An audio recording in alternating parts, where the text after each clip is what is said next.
Emily sneered as I announced my resignation. I met her expression with a calm, unwavering gaze. Our final conversation had centered around the company's recent push to cut labor costs, specifically targeting those they accused of abusing overtime. Tom, unsurprisingly, seemed almost gleeful at the idea. A week later, my phone wouldn't stop ringing. When I finally picked up, the company president was on the other end, his tone sharp and dismissive. "Who exactly are you?" I couldn't help but let out a bitter laugh. "Lily Johnson," I replied coolly. "I'm 59 years old. I've worked here for 37 years. Ever since I graduated college, I've managed administrative support for busy executives, clerical work, tax filings, the whole lot. We're the ones who keep things running behind the scenes." I explained that I handled 45 clients, a number that had become unmanageable, even with part-time help. Still, I pushed through. These clients weren't just entries in a database, they were relationships, and their needs kept me going even when the job wore me thin. Lately, though, things had taken a darker turn. Sitting in front of my computer, I couldn't shake the weight of Tom and Emily's daily harassment. Tom, once respectful, had become insufferable after his promotion to head of the tax department 3 months earlier. His polite demeanor vanished, replaced by arrogance and constant criticism. Anytime I questioned him, he'd deflect with, "It's in the manual," or warn me against taking unnecessary initiative. Emily, his assistant, had taken his lead. She mocked my speed, questioned my abilities, and dismissed me as just another low-ranking cog, unaware, of course, that I had once been offered Tom's position and turned it down. Despite the growing hostility, I stayed committed to my duties, but the harassment only escalated. Tom accused me of abusing overtime, blaming me for dragging down the department. Emily echoed his sentiments with theatrical sighs and offhand comments. The truth? My overtime had spiked because Tom dumped a full month's worth of client files on my desk, work he expected done by the end of the month. After hours one night, I stared at the towering stack, my face pale. "These are all due this month?" I murmured in disbelief. Before I could even process the enormity of the task, Tom was already packing up to leave, indifferent to my concern. "I'm heading out, good luck," he said flatly, disappearing without another word. Emily followed moments later, her parting gift a sarcastic laugh. I sank into my chair, overwhelmed. As I flipped through the files, I realized some weren't even mine, they were Emily's. That's when it hit me, the harassment wasn't random, they wanted me gone. I was too experienced, too respected. My colleagues still came to me for guidance instead of Tom. His cold demeanor and lack of charisma had left him isolated, except for Emily, who stayed close more out of calculation than loyalty. Tom clearly preferred younger women, and Emily knew how to leverage that. Her cruelty wasn't just for show, it was strategic. She needed his approval. After all, he now held the power to evaluate department performance. Amid this chaos, I still had to complete my own filings and support dozens of clients, but I knew asking for overtime would only provoke more backlash, so I stayed late, unpaid and unappreciated. Then came the summons to the president's office. With the former president sidelined by illness, his son had taken over. He knew little about how things truly worked. When I arrived, Tom and Emily were already there, wearing smug, expectant smiles. "Lily," the president began, "we're going to need you to resign by the end of the month." I stared at him, stunned. When I asked why, he explained, "Tom and Emily had accused me of inflating overtime. According to them, most staff logged 15 hours. I had over 80. The president, unaware of the truth, praised Tom and Emily for their efficiency. But I knew the real story. My overtime was the cost of doing their work. Tom's instructions had placed me in a precarious position, making it seem like my inability to manage time was to blame. I calmly laid out the facts. I hadn't overbilled a single hour. I simply couldn't finish the mountain of work dumped on me within regular hours. The president sighed, clearly unconvinced but admitting there was no concrete evidence to take formal action. Still, he insisted they couldn't keep someone working at such a sluggish pace. With resignation in his voice, he suggested I step down. His mind was already made up.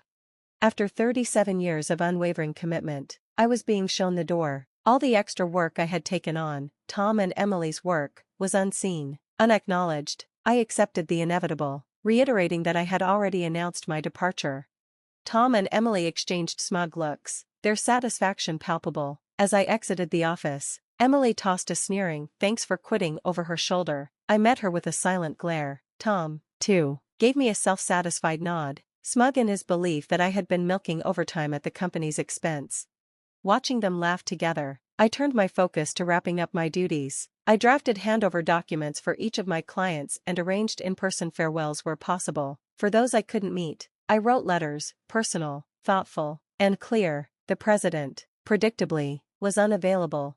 A week after my departure, just as I was beginning to enjoy the quiet of home, my phone rang. It was the company. I ignored it. Then came calls from Tom and Emily's personal numbers. Reluctantly, I picked up.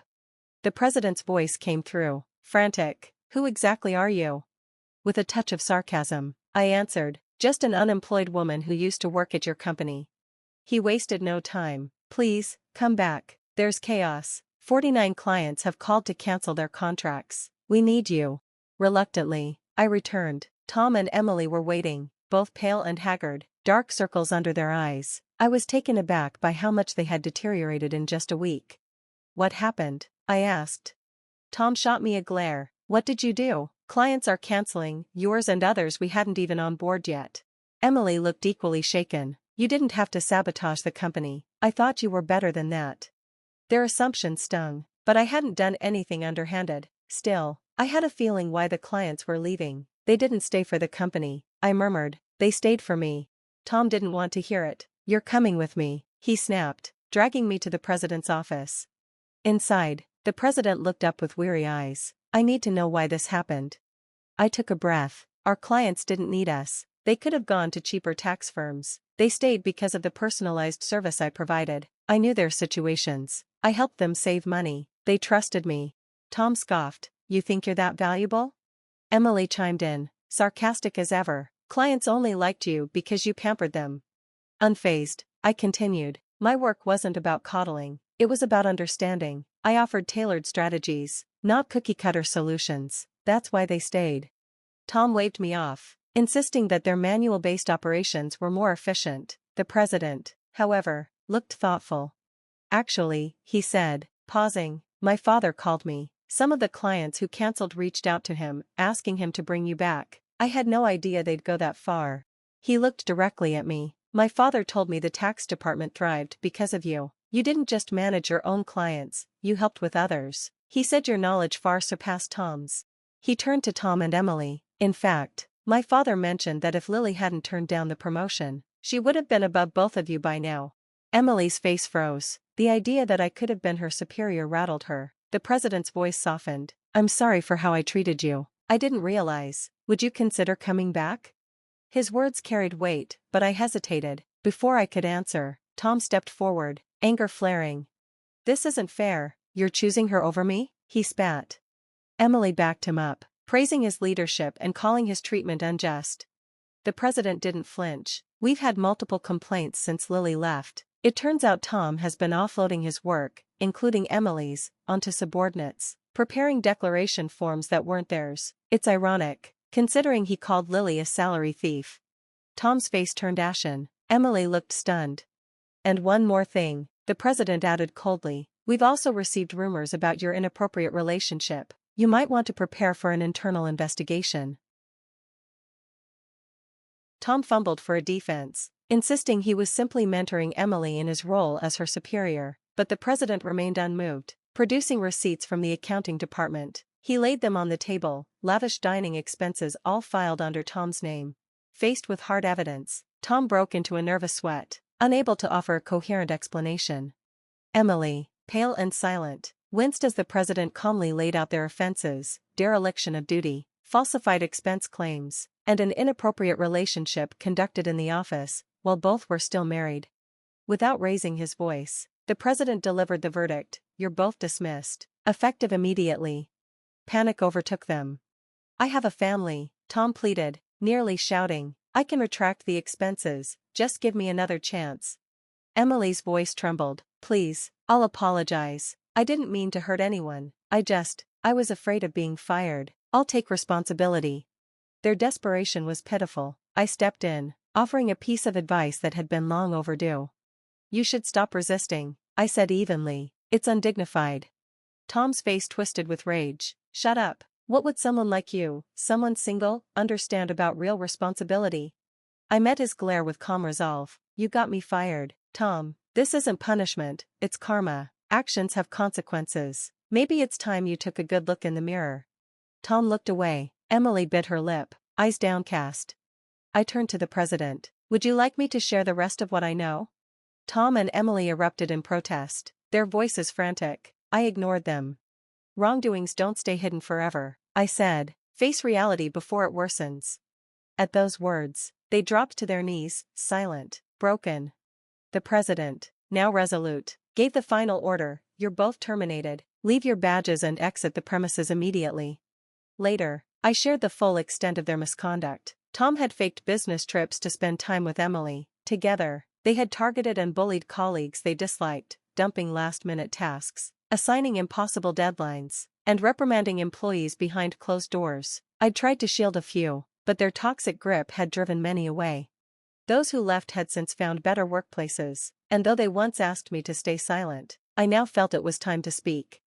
Furious, the president vowed to dock Tom and Emily's final paychecks and initiate a full investigation into their fraudulent claims. Tom wept openly, begging the president not to cut his salary. Please, I have a family. But it was too late. The unraveling had already begun. News of their affair spread quickly. Tom's wife filed for divorce, citing infidelity and workplace misconduct. Lawsuits followed, demanding financial compensation. The once powerful duo saw their reputations reduced to ashes. Tom even had the gall to call me, asking me to speak to the president on his behalf. But the industry is small and unforgiving. Their names became synonymous with scandal. No firm wanted them. Desperate, they resorted to day labor at construction sites, office shoes replaced by steel-toe boots, a stark fall from their former stature. Emily called me once, sobbing. Lily, please, I didn't even like Tom that much, I just wanted an easier life. I listened, but my sympathy had limits. You can't unring a bell, I told her. You made your choices, now you're living the consequences. She hung up without another word. As for me, I declined the president's repeated requests to return. I had already been discarded once. That door was closed. Instead, I found peace working part-time at a friend's tax office, earning enough, living well, and breathing freely. For the first time in decades, I considered starting something of my own, a place without backroom politics, a space where I could serve clients on equal terms, not from a pedestal, but side by side. And so began a new chapter of my life. One of calm, of purpose, of freedom. A second life, mine to shape, mine to enjoy. And I couldn't wait to see where it would lead.